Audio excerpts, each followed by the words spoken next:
What's up, you guys? Welcome to another episode of Ask Alex, where this is the show where we take all your questions and answer them here on this show. I'm your host, Alex Hampson, and today we have a jam-packed show to talk about today. A lot of really great things have been announced this past weekend, so I'm so eager to get into it. And if this is your first time ever watching any of my videos, why don't you consider and hit that subscribe button and also hit that bell right next to it. That way you get all the notifications of the things that are happening here at Momentum Media. And if this is your first time ever watching this show, Ask Alex, that we do on Mondays and Wednesdays, I'd like to personally welcome you. And if you want your question or topic on this show, it's very simple. All you have to do is just send me an email at theaskalexshow@gmail.com. That's theaskalexshow@gmail.com. Now, if you want to tweet me, you can tweet me at Mr. Alex Hampton, or you can leave a comment under my Instagram at Mr. Alex Hampton as well with your topic or question for my show.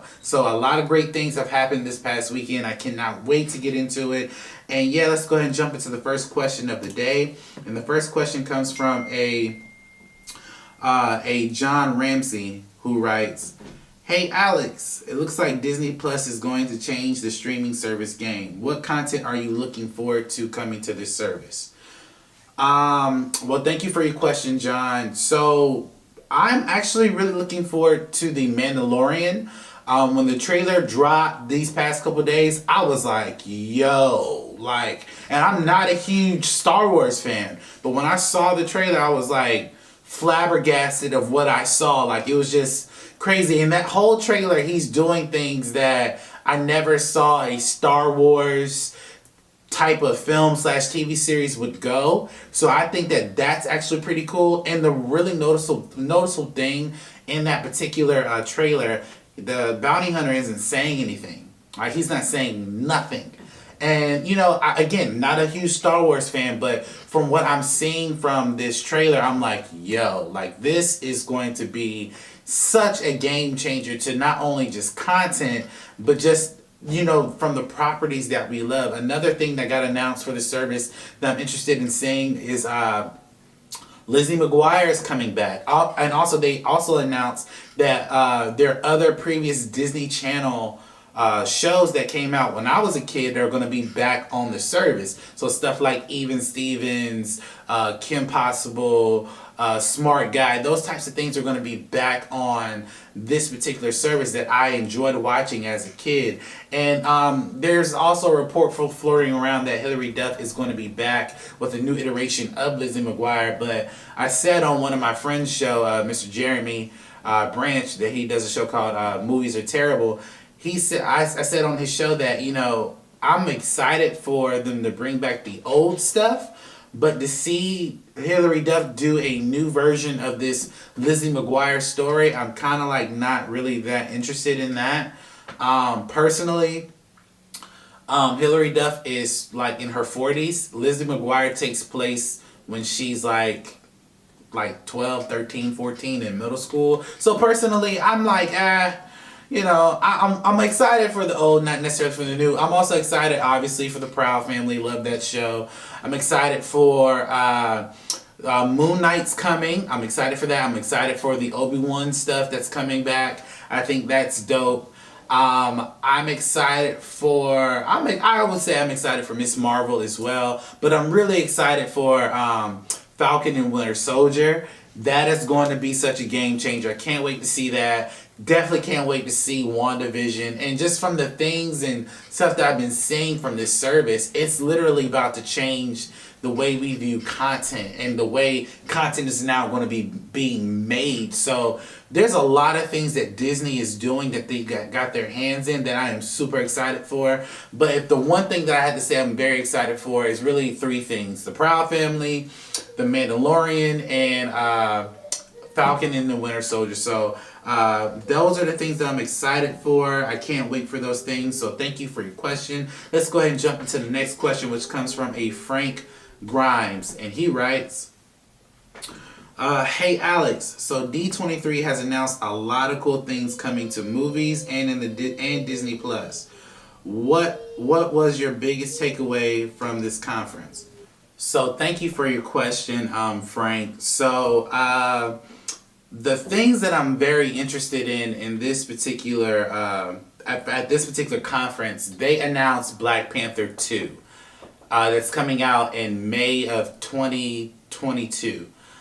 Man, I am super excited for Black Panther 2. Like, Wakanda will live on. There's reports that Namor could potentially be the villain in this particular iteration of Black Panther 2. Ryan Coogler's back to direct, so we're going to get even a better story from the first one. Man, I just can't wait to see what they're going to do in Black Panther 2. That was a great takeaway that I loved for that. We are also getting, again, some more original content to the Disney Plus service. There's just so many things. I guess the standout for me would have to be Black Panther 2, because I'm not going to lie, all the other stuff that they announced, like She-Hulk and some other stuff, I was not necessarily interested about. Like, the Clone Wars is coming back to Disney Plus, and I've said that, I watched the full run of Clone Wars, and don't get me wrong, it's an interesting series, but I feel like they've already beaten that dead horse. Like, they did a proper send-off of those characters. We don't need to revisit those characters. Now, in Clone Wars, you can literally rewrite and do certain things to make the story more compelling and add to it, but I just feel as though, we've beaten a dead horse. We've seen it already. We've seen it multiple times. They had a Clone Wars animated movie. They had a Clone Wars series that I believe was 5 or maybe 6 seasons. I mean, I've essentially had enough of Star Wars Clone Wars. I want to see something different, But my biggest takeaway would have to be no other than Black Panther. Black Panther 2 is actually probably going to be one of the dopest sequels to a comic book movie that's a standalone. Possibly. I don't know. I haven't seen the movie yet. But I'm very interested in that. That's one of the biggest things I took away from that. Let's go ahead and jump to the next question, which comes from a Brandy Simons. And she writes, "Hey Alex, it seems like Tom Holland and Kevin Feige have confirmed that Spider-Man is officially out of the MCU. Tom Holland did confirm that he still is Spider-Man, but what do you think what will happen with the movies going forward?" Well, thank you for your question, Brandy.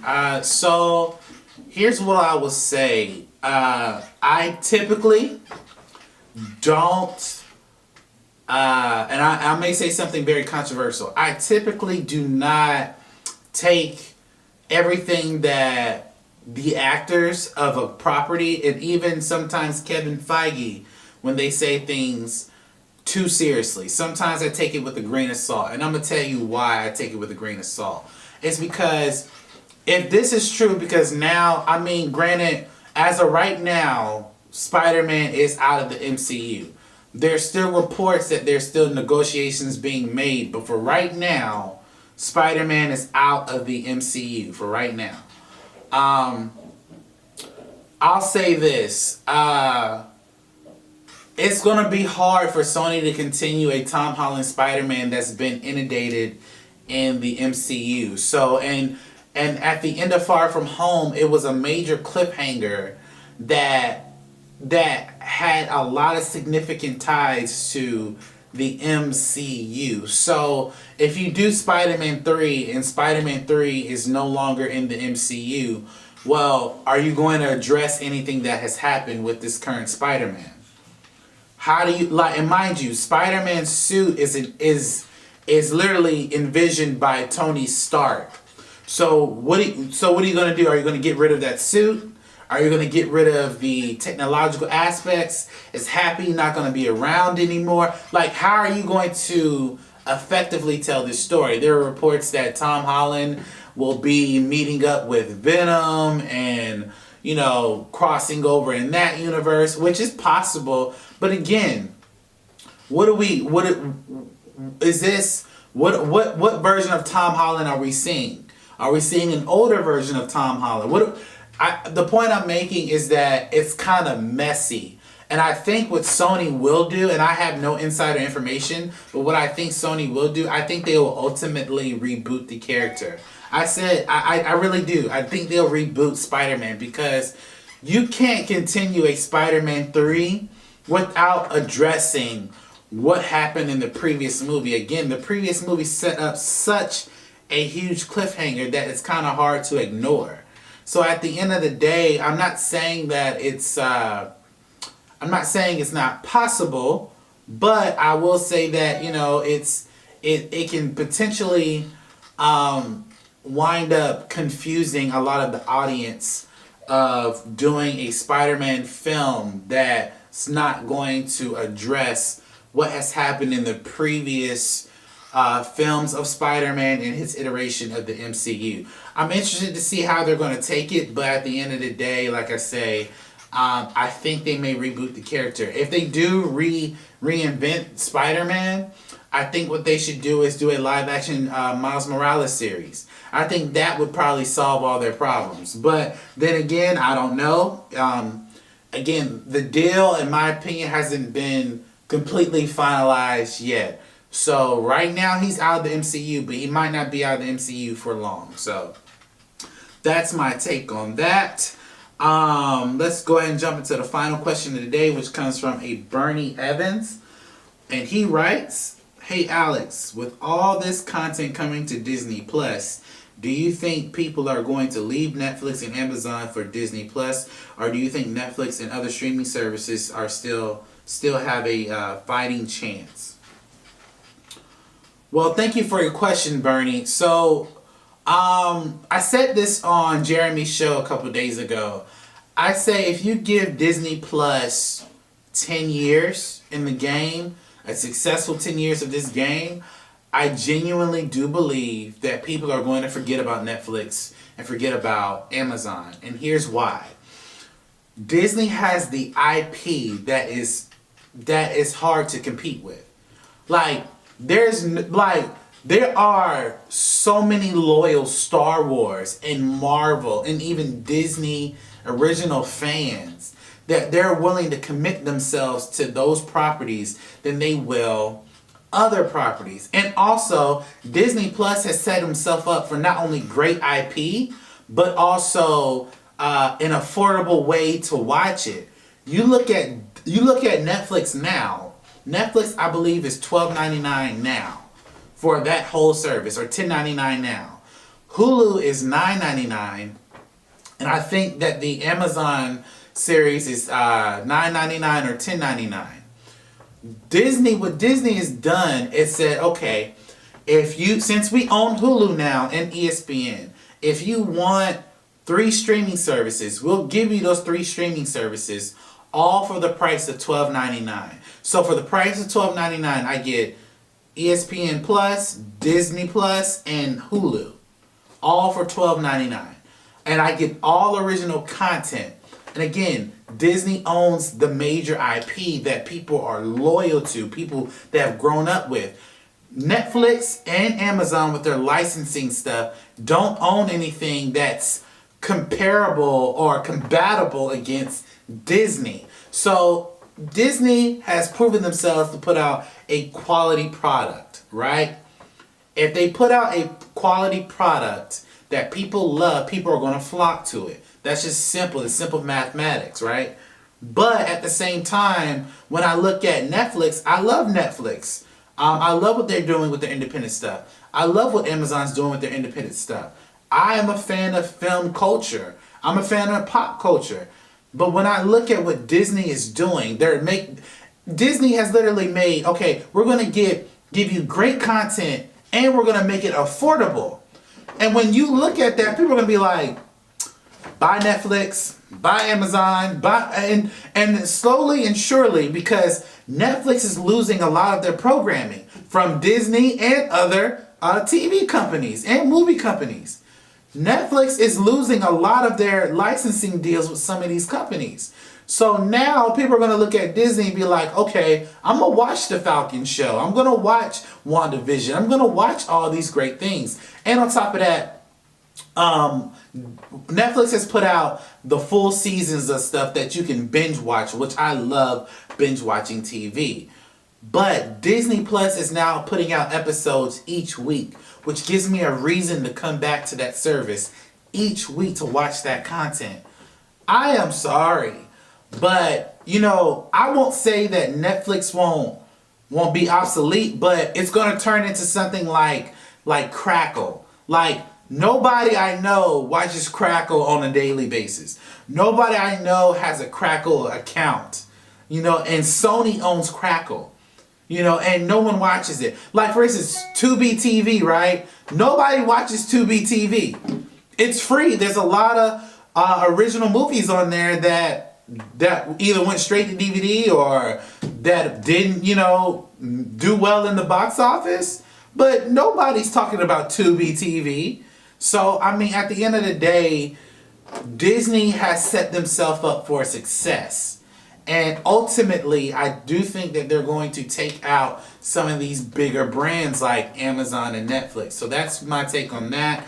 Thank you for your question, Bernie. And thank you guys for watching this jam-packed episode of Ask Alex. Please like, comment, and subscribe to my YouTube channel where you get all the notifications of things that are going here onto my YouTube channel. And please support us on Patreon. Every dollar that you donate to our Patreon will help us produce great content here on Momentum Media. There's a lot of things that are going on here on this particular channel. So I'd like to thank you for what you've been doing and your contributions to this channel. Thank you guys for watching this video, and as always, you have a blessed day. Thank you guys for watching this video. Go ahead and subscribe to my YouTube page to get more exclusive content coming from my YouTube channel. And if you want to watch my previous videos, go ahead and click on this video up here or this video down here, where you get to see more exclusive content coming from my channel. Thank you guys for watching this video, and you guys have a blessed day.